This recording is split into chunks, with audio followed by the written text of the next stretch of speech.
Good morning friends, welcome back to Panika Tutorials. Dynamic partitioning can be implemented using two data structures. One is bitmap and another one is linked list. How can we implement the dynamic partitioning using bitmap data structure? I have discussed in the last video and its limitations. I hope you have watched that video. If you did not watch that video or if you don't know that concept, I request you to go back and watch that video and come back to this video. In this video, I want to discuss how can we implement the variable size partitioning or dynamic partitioning using linked list. So I request everyone to watch the complete video for better understanding. Before discussing about the linked list, let me discuss what are the limitations of implementing the dynamic partitioning using the bitmap data structures. One is the storage and another one is the searching. Okay, it will occupy lot of storage and it will require lot of time to identify whether a hole is available or not, because we need to look at all the bitmaps. Wherever the continuous zeros are there, we will say there is a hole. Wherever there is a continuous ones are there, we will say that a process is there. So searching a hole using the bitmap data structure will be taking lot of time. So that's why people have gone for the linked list to implement the dynamic partitioning. So in this video, I will discuss about the linked list. Okay, a linked list is what? Is a collection of nodes. Okay, so what is a node? What is its representation? I will discuss for you. Okay, so we will have a collection of nodes and each node will have three entries. One is that whether this node is a process or a whole. Okay, and another one is the starting byte of the partition. Okay, starting byte, and another one is the end byte of the partition. Let me discuss with this example. I have considered the main memory. Some part of the main memory has been occupied by the operating system, and you have three processes P1, P3, P6, and you have three holes.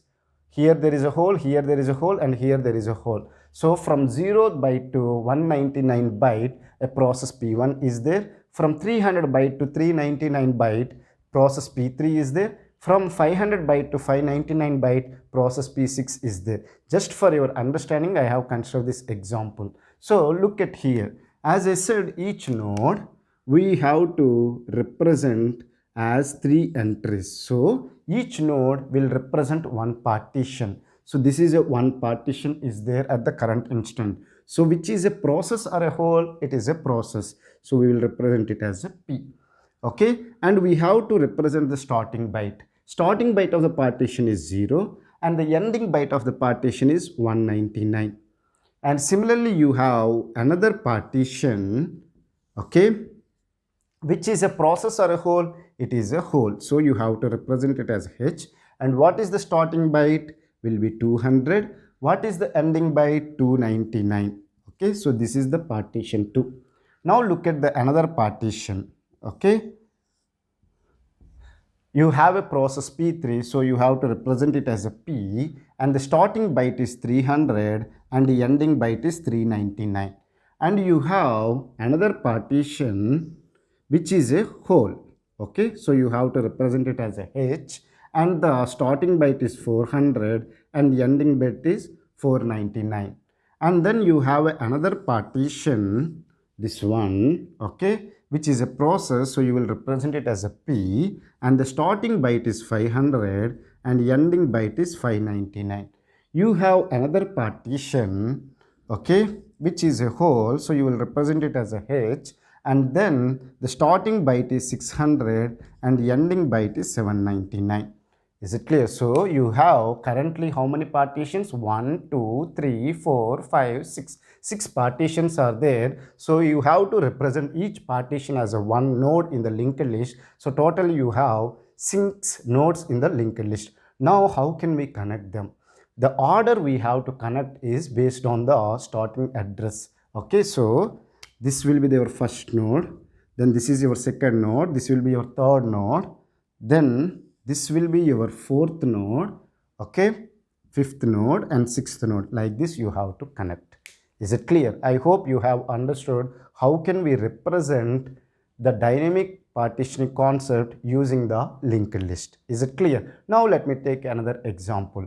Let's consider that you have a process P4 from 200 byte to 249 byte, just for your understanding. So what we have to do, we have to make it as, now how many partitions are there? 7 partitions are there. So what we have to do, there is a process is there, okay, from 200 byte to 249 byte.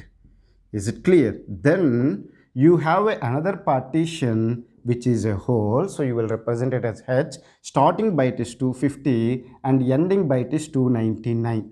Okay, so you have to connect using the starting byte. So 249, then 250, then you will connect like this. So totally you have 7 partitions now, 7 linked lists are there.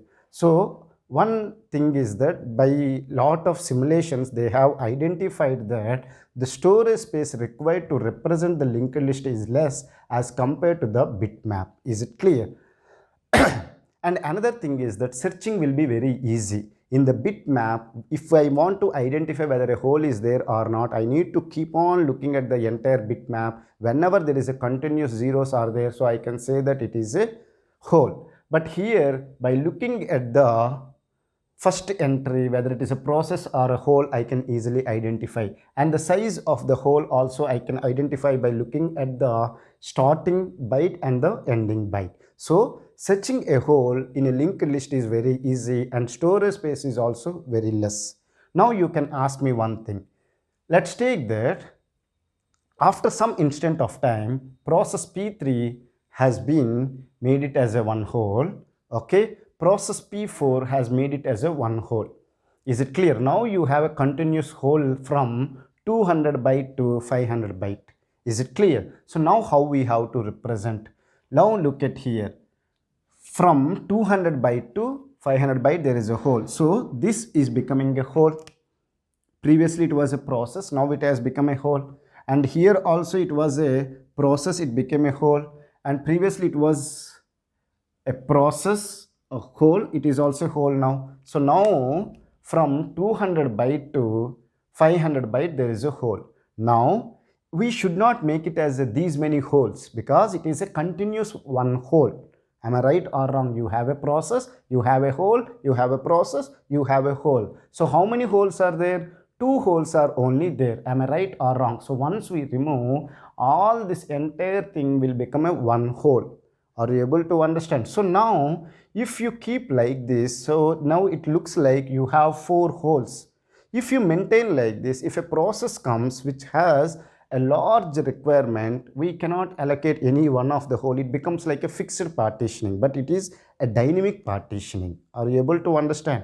Is it clear? So what we have to do is that we have to combine all these 4 holes and make it as a single hole. So to do that one, single linked list will not work. We have to make it as a double linked list because we should know that before this one there is a hole, after this one also there is a hole. So using the single linked list it is not practically possible. So we need to use the double linked list to combine all the holes or all the process as a single instance. So we will use the double linked list. So in the double linked list also we will have 3 entries, whether it is a process or a hole, okay, and the start byte and end byte. As the first one is a process, I will maintain, and the starting byte as 0 and the ending byte is 199.